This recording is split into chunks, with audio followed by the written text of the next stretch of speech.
Okay, boys and girls, we are going to be creating a gradient painting for the background of our silhouette.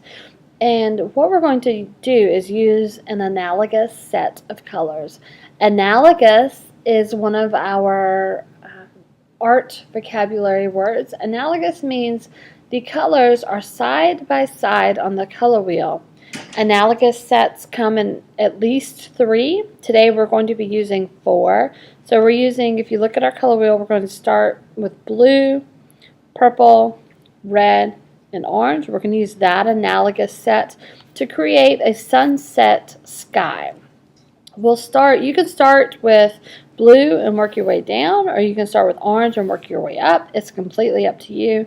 I'm going to start with orange and work my way up just because I like that flow of colors. When you are finished, you will have a background that we will cut out as silhouettes to use.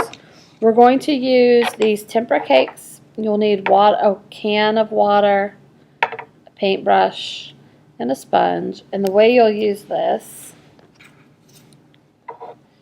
you'll dip your brush in the water, make sure it's good and clean. I'd pound it out a little bit, make sure it's good and clean. Tap it on the sponge to get all the water out. And then you want to soak your brush really well. Just swipe it around there as good as you can on that paint, starting with the orange at the bottom. If you want to leave out orange, and if you just want to do red, purple, and blue, you may do that. But I like the brightness of the orange on there. Then you may turn your paper to be horizontal, which is what mine is, or vertical, which goes this way. I'm going to do horizontal. So I'm going to start at the bottom, and I am just going to paint. All I'm doing is just going to do just a stripe of orange.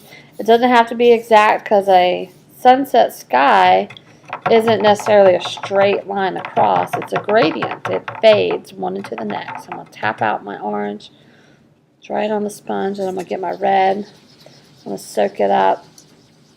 And you want it to blend a little bit, one into the next. So I'm going to let those colors overlap. That's what a gradient does. They overlap. And you need to work kind of quickly so that your colors don't dry too much before you move on to the next. I'll tap out my brush. I'm going to dry it here. Now I'm going to pick up my purple on here. And this purple is a little bit pink, but it will suffice and do what we need it to do. I'm going to get some more paint on my brush, load it up really well. Loading a brush is what you call when you get your color on your paintbrush. So I'm going to load my brush with my purple, and I'm going to blend it into my red a little bit. I want them to run together a little bit more. In fact, I'm going to go back into my red and my orange and do that as well, so it has a smoother transition in between the two colors. I'll then blend together a little bit more. Really make a good gradient there.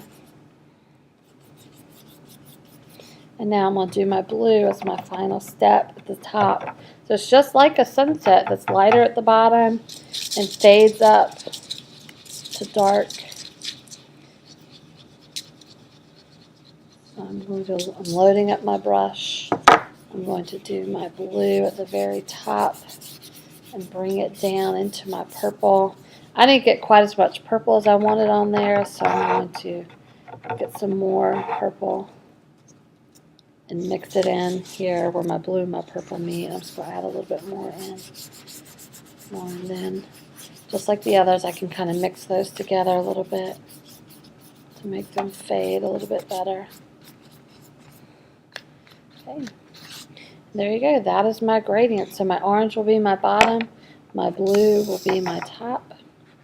So if you were looking at it as if it's a sunset, it would look just like that.